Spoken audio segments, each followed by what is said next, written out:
just using the torch here to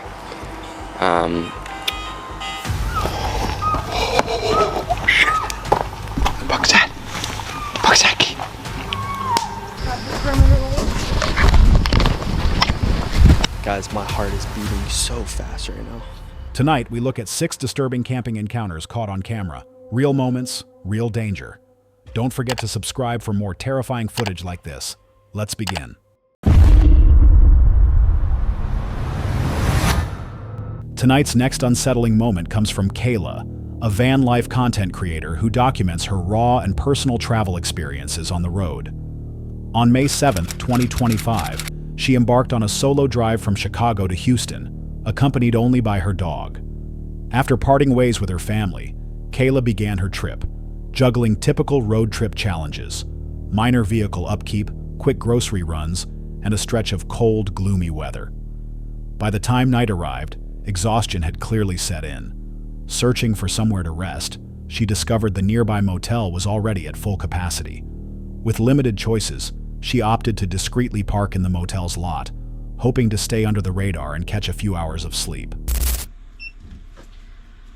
Made my way to the back, and I changed to something more comfortable. I had to put up the groceries because I bought Taco Bell. I know I didn't record it, but it was late and it was like right in my face. But I'm gonna put these up and make them tomorrow. Then move the dog out. Use the bathroom before I go to bed. Lucky. Hi, baby. Put these right here. I'm not sure if this is overnight. I am not getting a room for the night. So let's see if I can sleep here. I'm not sure if it's overnight. I don't know if I said that. Yeah. I don't think I could drive anymore. I'm just so tired and I just needed to rest my eyes.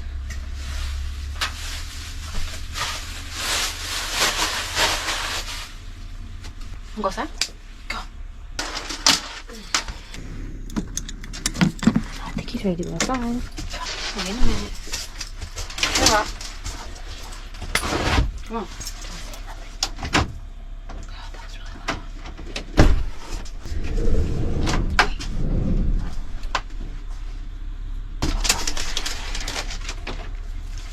Hopefully I don't get noticed taking him out. It should be a quick one too. Oh, but him doing that might get us caught. What are you doing?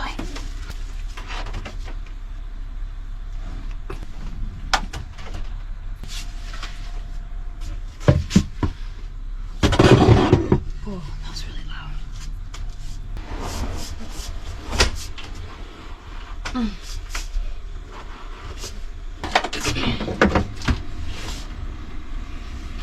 We'll be paranoid.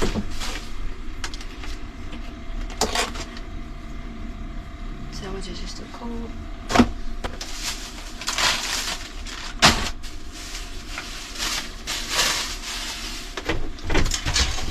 Rocky, stop. Move. Move. Hopefully I don't get caught. Rocky. Being really loud. Let me put this here. Rocky. Shh. Now let's go in the refrigerator. Oh, got that in one push. I'm gonna enjoy me some Taco Bell. And I'm gonna cook tomorrow. I'm too hungry and I'm so sleepy. So this was honestly a last minute thing.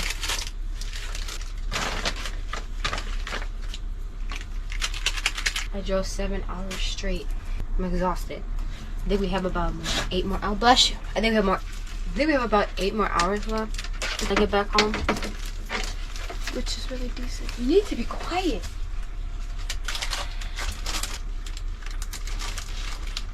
Once parked, she moved quietly through her evening routine. She changed into something comfortable, stored her groceries, and let her dog out briefly, doing her best to remain unnoticed. Every action was taken with caution.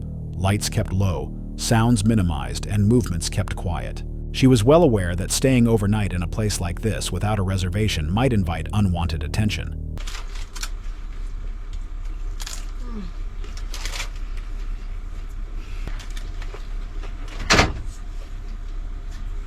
What?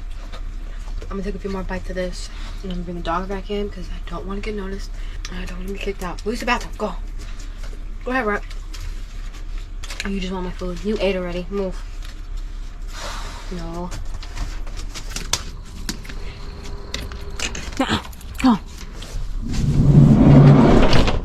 Oh, that was really, really loud. Oh my god. Sit, Rocky. Let me show you guys how I get into the bed. It's kind of embarrassing, but I'm that short that I have to get in the bed. It's so uncomfortable. Oh gosh. Trying to keep the brightness down as low as possible so I don't get seen.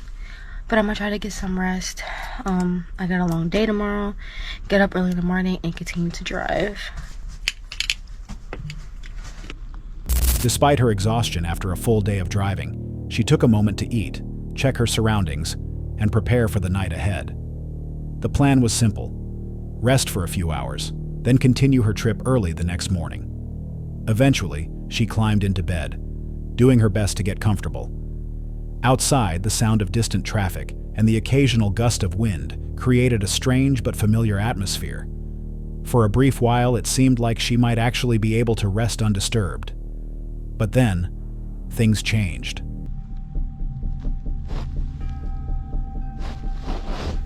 You guys, there's a knock on my door. Oh shoot, it's the middle of the night. Oh, hold on, the dog sees him too. Hold on, shh. Oh, move, Rocky, move. I can't even get up here because of the dog. Move, baby. You got a room here? Excuse me? You got a room here? I was actually about to get a room. I wasn't here that long. I had to use the bathroom. Alright. You have a room here, you got to leave. Okay, thank you. Oh my god. I'm getting kicked out. And it's the middle of the night. Oh my god. I'm not even gonna come to the back at all. I literally just got kicked out. And I have to find somewhere else to sleep. Oh my god. I'm so tired. Hopefully I can find something. Like another hotel. Sometime in the middle of the night, a knock tapped against the side of her van. It started softly, then grew louder, enough to jolt her awake. Her dog reacted immediately, confirming that it wasn't her imagination. Gathering her composure, she looked outside to see a man standing near the vehicle. He identified himself as motel staff and informed her that she needed to leave the property. His tone was clipped and lacking warmth. He didn't give much reason, and the timing felt off. Still, Kayla didn't argue. She quickly gathered her things, started the van, and pulled out of the lot, now faced with the challenge of finding another safe place to sleep, while running on almost no energy. Although nothing escalated, the encounter was deeply unsettling. Being approached while alone, especially during the quietest hours of the night, left her shaken. It was a harsh reminder that life on the road can turn unexpectedly, and even moments of peace can be interrupted without warning. While the interaction appeared to be with a legitimate employee, the late-hour confrontation, vague reasoning, and unfriendly tone raised questions for some viewers. Was it truly just enforcement of motel policy, or something more? For solo travelers, especially women, even a routine knock can feel like a threat when it comes without context or compassion. Was this simply a case of being in the wrong place at the wrong time? Or could there have been a more unsettling motive behind the knock? In the world of van life, when you're most vulnerable is often when the real story begins. Let's move on to the next encounter. Hold on a sec. If you're enjoying this so far, make sure to hit that subscribe button. Let's continue.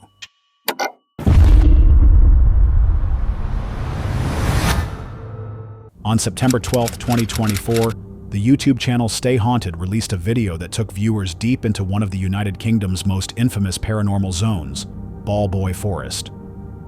Considered among the 5 most haunted locations in the region, this stretch of woods has long been linked to reports of poltergeist activity, alleged druidic rituals, and unexplained vanishings. In this particular outing, the team set out to locate a rumored altar said to be hidden somewhere in the dense, winding terrain. But not long after stepping into the forest, things started going wrong. No, I think I think we need to get up. Yeah, let's go. Right, which way we're going? Back the way? Back away so we know which way. Right, back in the forest again.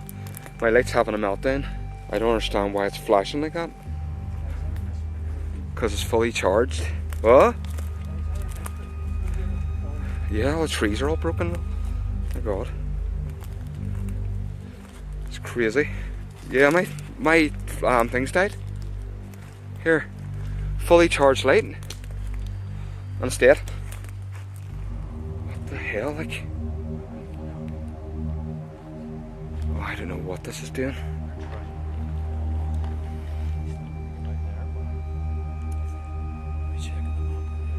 The torch is dead.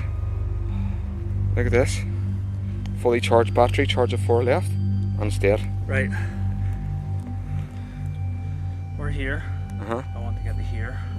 So the meat was we go out here, out this tree line, Yeah. and then cut across. There's a big path there along the water, and then over to this building. Okay. And investigate that building, and then drew it. Oh, there's maybe up behind it somewhere, like further up the pathway. Yeah. But see, originally what I had planned was we came in here and walk along this path here. Mm-hmm. So walk right along that, straight to that. Yeah. But me and you Are we in? walked in here and Oh my God. yeah, walked right in that middle of the forest. Jesus. That's crazy. So we need to find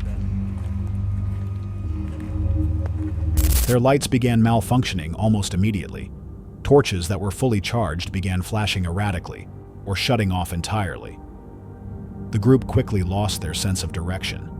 Trails that were marked on maps didn't exist. Familiar landmarks like rivers, dams, and stone walls appeared off course or unreachable, as if the forest itself had shifted around them. Despite their confusion, they pushed deeper in, navigating fallen trees and thick undergrowth. A persistent feeling of disorientation settled in, as though the deeper they went, the more disconnected they became from reality. And then came the voices. Faint, childlike, impossible to pinpoint. Some in the group reported hearing what sounded like children calling out or whispering from the darkness. The atmosphere grew increasingly oppressive. Even seasoned investigators began expressing unease. The little girl likes you. Little girl! Have you heard children's voices? Right here, you know? Yep, I heard it. Hello? Right, everybody, we have now just went in to do an investigation in the pitch black in Ballybowie Forest. We're now hearing stuff. This is crazy. Oh my god, he's seen something moving. There's not many people that can say that they've... See up there where your torch is? Yeah. There's like a shadow or something just walked across and moved. Shadow? Yeah, like a shadow figure, like dark figure moved across there. Right where your torch is now. Yeah, there. So, we're going to do a bit of an investigation because we just didn't want to leave. Because we couldn't find, obviously, the altar and everything, but we've had some crazy stuff happen already, like I tell you that. And even on the way here, mad stuff's been happening. So, let's do this and get spooky. I'm gonna set some stuff up.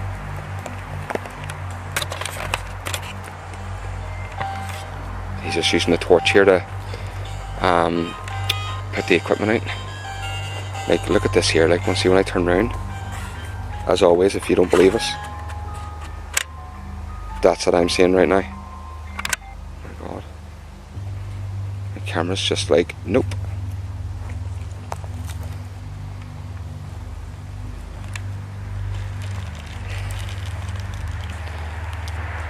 There's a cap all over there, there's a cap all over there, there's a music box. Oh my god. This is crazy. I'm probably going to have a sit down here.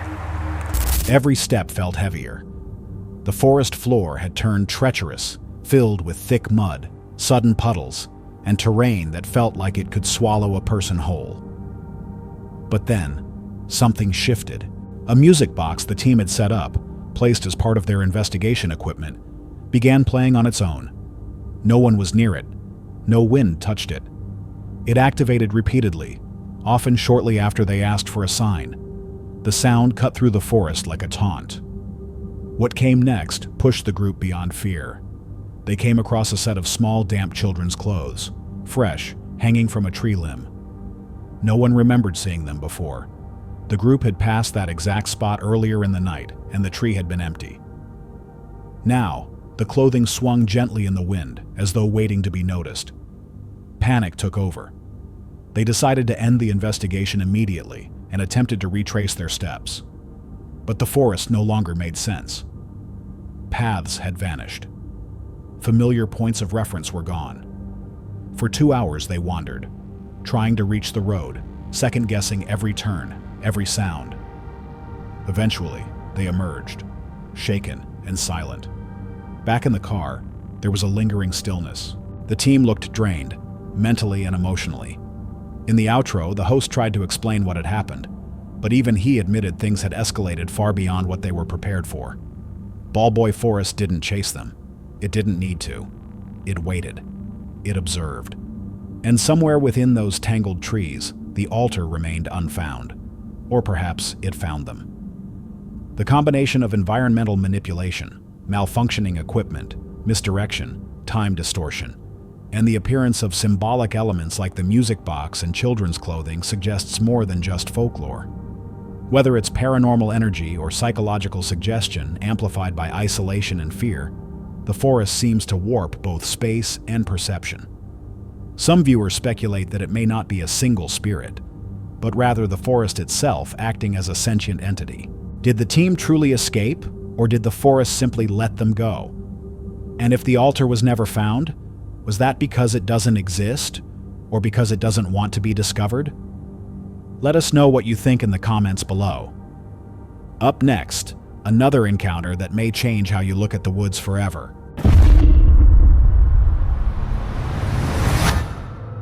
This next chilling segment follows a return to one of the most infamous paranormal hotspots in the region, known simply as the Haunted Lake.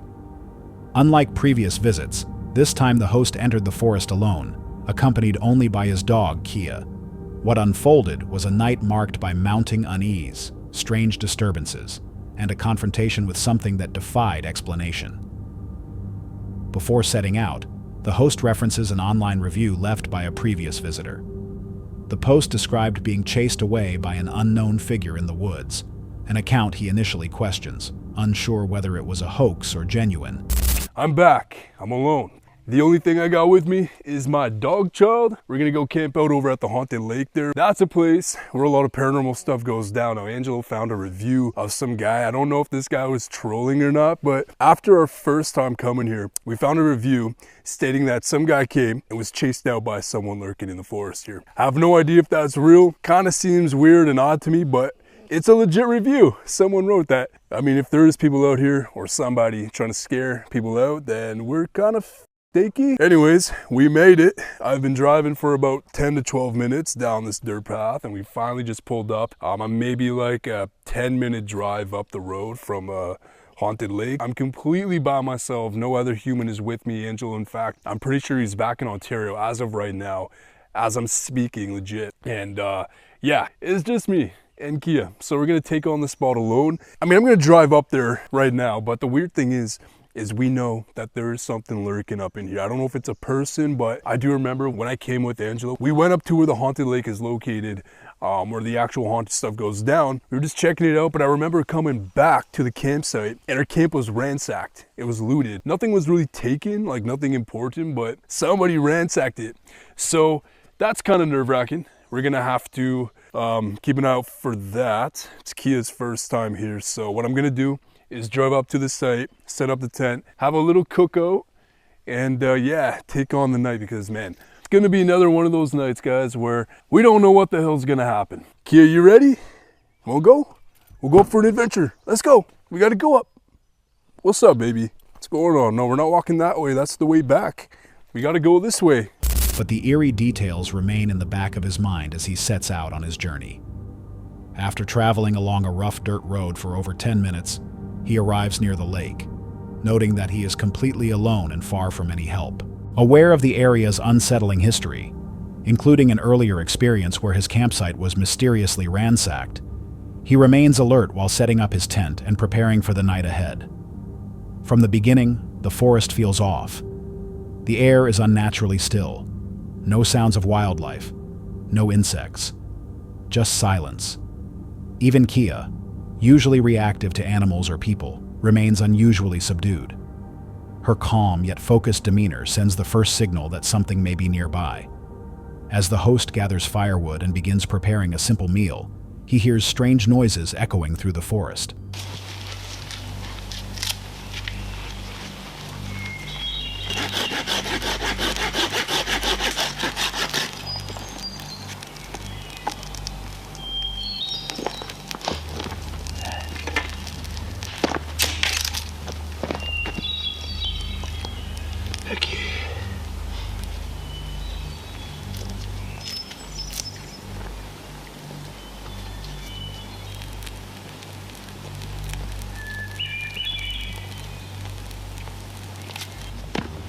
Okay, so I've been hearing something down there. It's coming from that way now. At first, I thought I heard like a Bigfoot thing down there, but there's something coming from down there. Watch out there, Kiki. We're not going down that way. It's kind of sketchy because I don't want her going down there. Come on, man. Come on, man. Let you go. Oh, shit. Oh. Yeah, it's weird. It's weird. Just like that. Okay. Hello?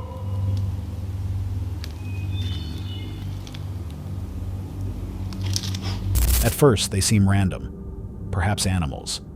But as time passes, distinct patterns emerge. Whistles cut through the silence, becoming rhythmic and precise, suggesting intelligence behind them. They resemble call and response sequences more than anything natural. Tension builds. The sounds are followed by deep, echoing claps and an eerie, drawn-out screech that freezes him in place. He begins to question whether this is spiritual in nature or connected to something even stranger, something folkloric.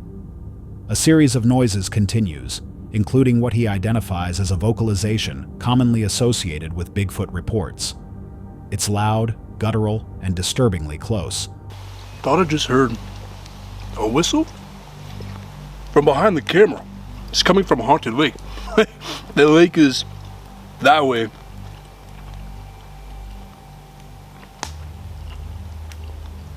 Hello? Oh! What the f was that? What the fuck was that? Holy shit!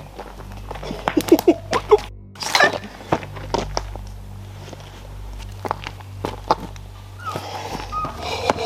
Oh shit! Fuck's that? Fuck's that key?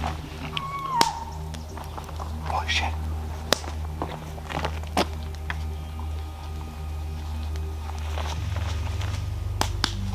That was a Bigfoot. Okay, back. No. Come, sit. I kid you not, that was a freaking Bigfoot call.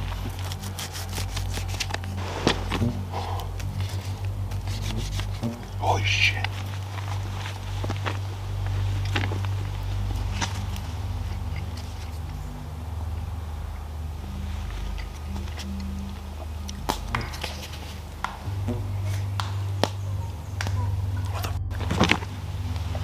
What the? That's not happening. No, that's not happening. That's not happening at all.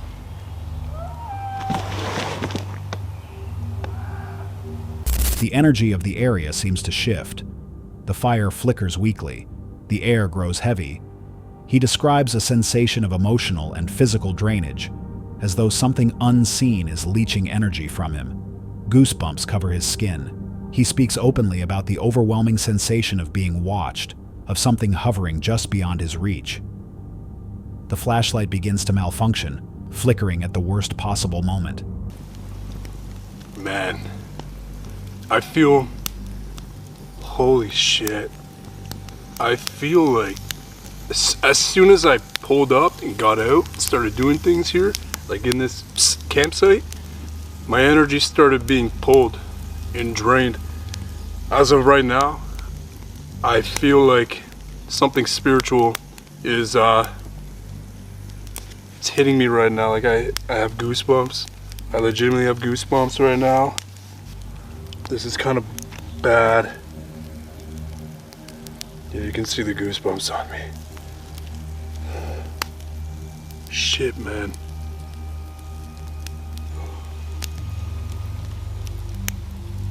Yeah, I have goosebumps, man.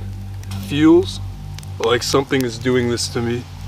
I don't know why, but it's trying to get my attention.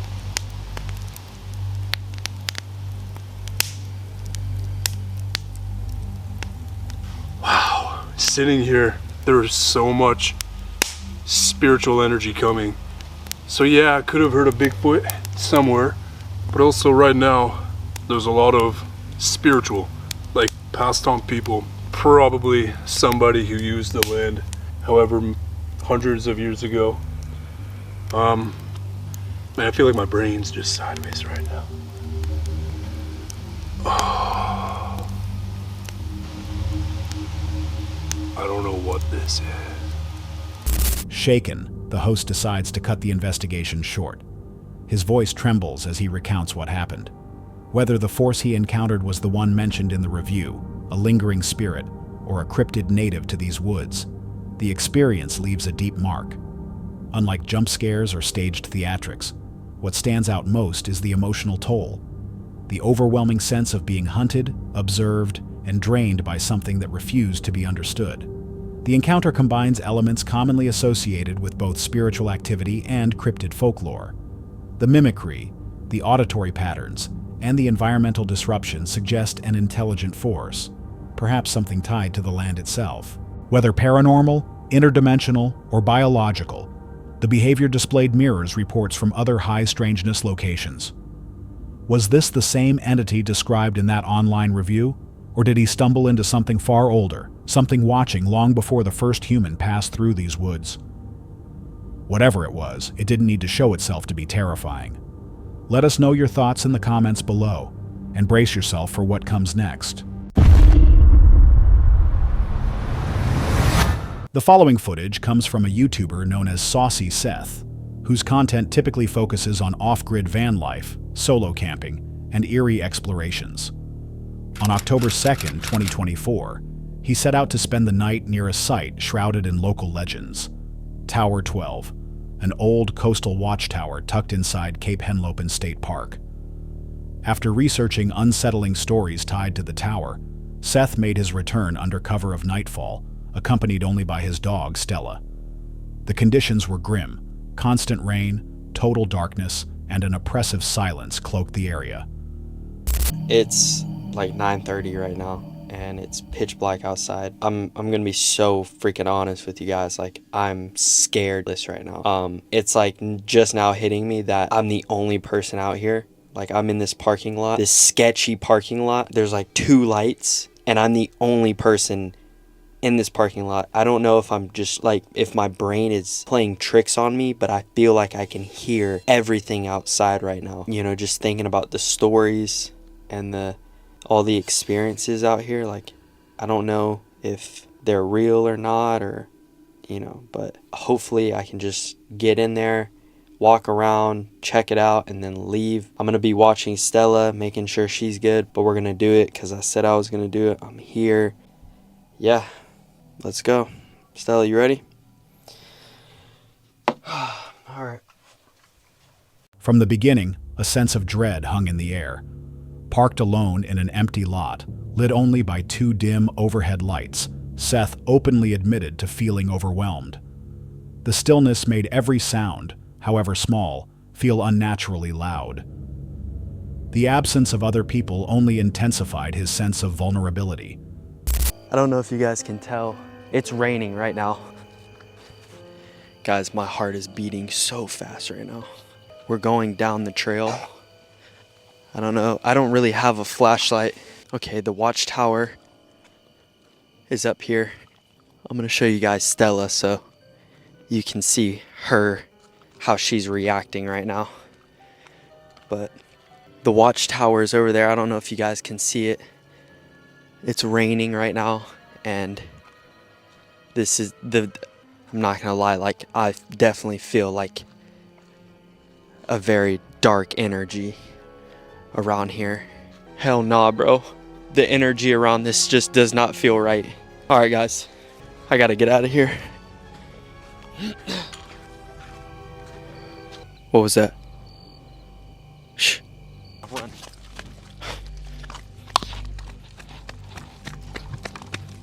Still. Go.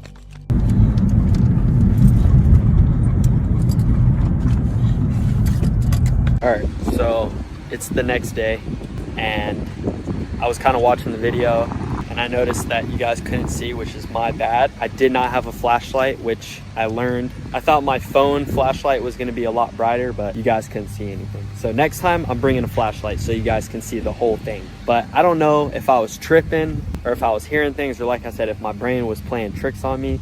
It was pitch black out there and I was by myself, so I really didn't know what was going on. And also the energy there it felt so dark. Like, I'm not even playing with you guys. The whole time, all the hairs on my arms were sticking up. I had the chills the whole time and I was just scared to death. Like, I'm just being honest with you guys. Like, that was probably one of the scariest things that I've ever done in my life. Just knowing the backstory of this place, it was scary. But with that being said, I got far away from that place and I'm still in the little town called Lewis, but I'm just as far away from that park as possible. Yeah, I'm gonna end the video here.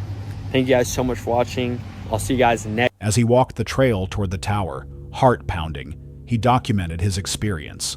The rain fell steadily, the trail was slick, and the forest around him remained eerily quiet. Stella's behavior, nervous and alert, mirrored his own rising tension. Upon approaching the base of the structure, Seth noted a sudden drop in temperature. The air turned heavy, and his body reacted instantly. Chills, raised hairs, and a sensation of being surrounded by something unseen. The energy, as he described it, was undeniably dark.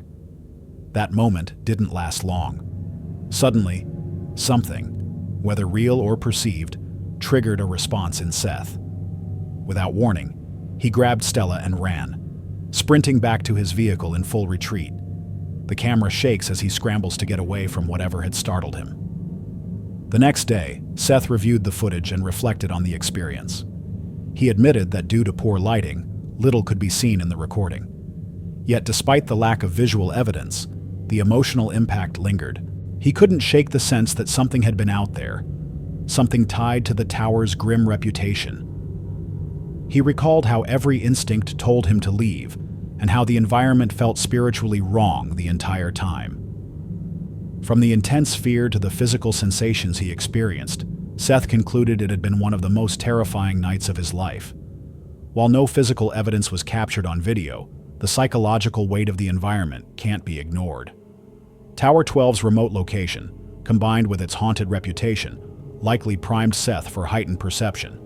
That said, the consistency of physical symptoms, chills, unease, Stella's alert behavior, could also point to electromagnetic anomalies, or even the presence of something unexplainable. Many speculate whether this could have been an intelligent haunting, or even an energy imprint tied to the tower's history. Was Seth truly chased by something unseen, or did the isolation and fear simply take over?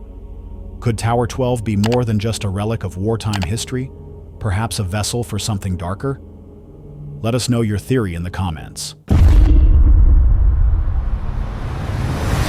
This next story unfolds in the depths of what's become known as Sasquatch Alley, an isolated stretch of forest long associated with mysterious activity and alleged cryptid sightings. Unlike many group expeditions, this investigation starts off as a solo mission.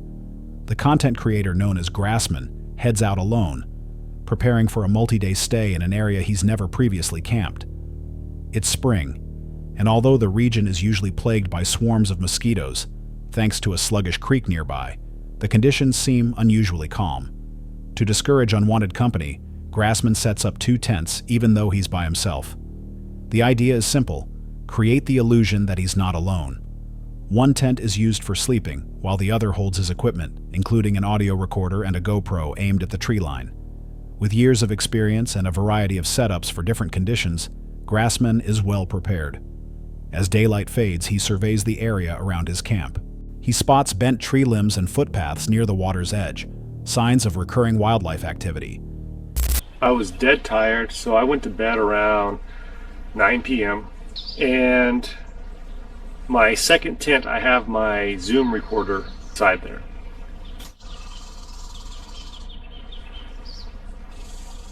So I set up my Zoom recorder inside my secondary tent, and I went to bed. Somewhere around midnight, I woke up to hearing what I'm assuming is my door handle on my rig, like somebody was pulling on it, just slightly, you know. And I could hear something walking around, and I kept hearing the door handles jiggle a little bit. I have motion sensor lights set up on my rig, and one pointing in one direction, the other one pointing on the other side of the camp. Each one would go off at certain points throughout that time period. Something was walking around. I could hear it. So I slowly, while I was laying down, I slowly, picked up my pistol, laid it down beside me, looked at my watch, and it was about 12:03 when I heard the thing start walking around. He marks several locations for future trail cams. Before turning in for the night, he performs a single wood knock. Though considered controversial among Bigfoot researchers, for him it's more of a peaceful signal, like a quiet greeting to the forest. By 9:00 p.m., he's in his sleeping tent, with the recorder running in the second one. 2 motion-activated lights are positioned near his vehicle, covering opposite sides of the camp. Sometime after midnight, he's awakened by a sound, something lightly tugging on the handle of his vehicle. Still lying down, he reaches for his pistol and glances at his watch. 12:03 a.m. For the next several minutes, he hears movement nearby and notices the motion sensor lights activating sporadically. Something, or someone, is circling the area. The footsteps are deliberate, and the repeated sound of the door handle being jiggled suggests more than just wildlife. The next morning, he inspects the area.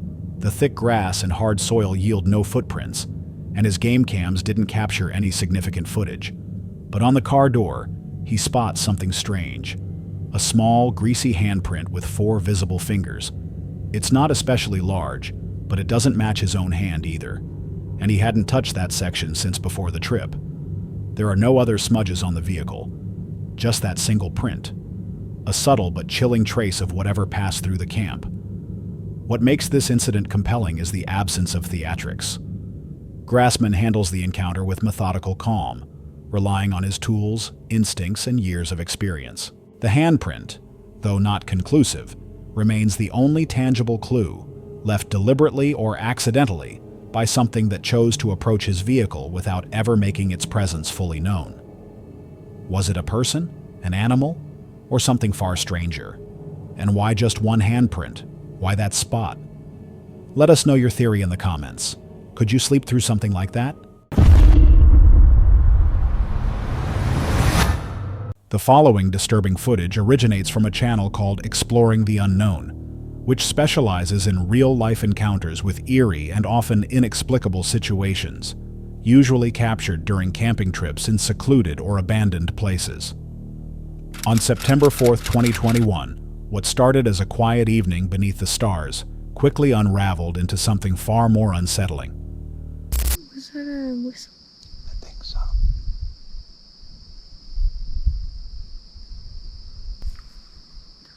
Footsteps by that campsite. Dude, literally just... What the fuck? Should we say something? Hello? Was there another... Like, that had to be another camper. It's 4 in the morning. Who's gonna be up? I know. That's what I'm saying. It's weird. It's fucking weird. But we're up. Right here we go. That was weird though. Like it sounded like Across the lake. It That campsite. it came like directly across the lake, which there's no camp. Well, it's not just our heads. That sounded... Big, and it's weird. I don't think that's a deer. You would hear more than just that. Across the lake is a road. There's no campsites over there. I'm sure of it. But there's a campsite like right over here. No, that's road. Campsite's over there. Are you sure? Yeah. The group had planned a standard overnight trip, but sometime after midnight, everything began to change. Because of that weird... And you were hearing yelping. I didn't hear any of it. We heard some whistling. We hear a lot of footsteps in the trees. And then gotta hang out here for a little bit or sleep in the car. I agree. I really don't feel safe in that hammock. So I will say, I do not think driving away and trying to navigate our way out at 4 in the morning is the safest, just because it's so dark. We already have a broken light. That light doesn't really do anything, but we would also alert the whole fucking world of our presence if we drive away. Better than And being we eaten. cannot drive fast enough if someone's really fucking running after us or they have a quad or something. But we have a car.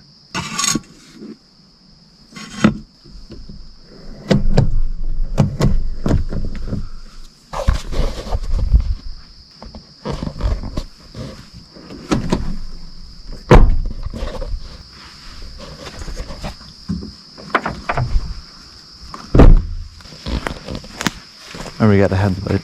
I did forget.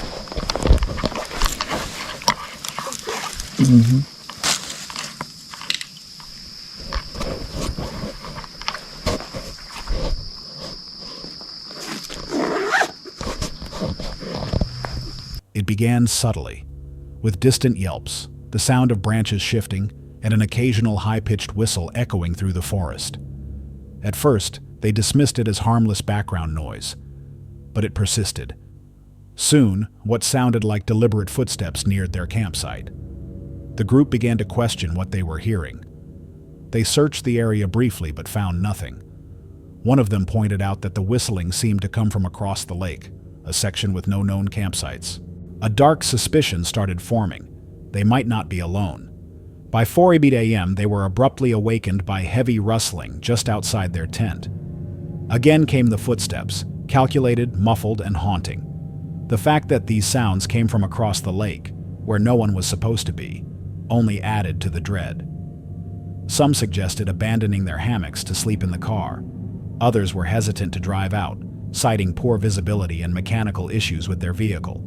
Still, the idea of staying put felt just as dangerous. As they packed up, headlights flickered in the distance. I don't know.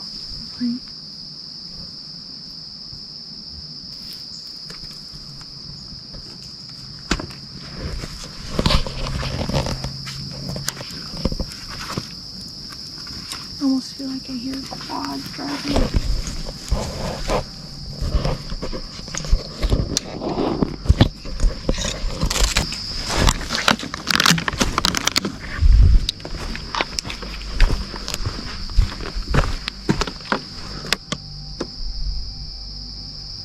You hear that? That. What is that? What is that? I don't know. I'll maybe go a little bit faster if you can. We have absolutely everything, so don't need to hurry.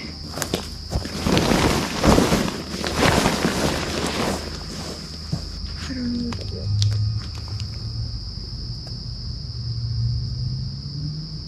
Just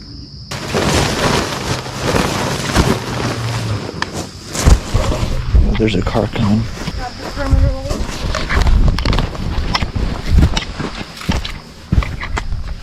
Just telling me that rope is not working for. What's in your phone is in here? They could hear what sounded like quad bikes revving, engines accelerating and darting through the trees nearby. What were people doing out there at this hour? And why so deep in the woods?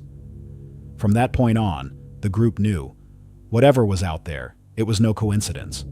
Their presence might have been noticed long before they became aware of anything strange. This event stands out not because of visual proof, but due to the rising unease and the repeated signs of activity in a place where no one else should have been. The erratic behavior of unknown vehicles, the directional whistling, and the proximity of movement all suggest one thing. Whoever, or whatever, was out there might have been deliberately targeting them. Was it a group of strangers playing mind games? Or did they stumble upon something they weren't supposed to witness? Let us know what you think in the comments, and whether you would have stayed or driven into the night. That's all for tonight's video. Which encounter gave you chills? Let us know in the comments below. Got your own experience? We want to hear it. And whatever you do, don't miss what's coming next.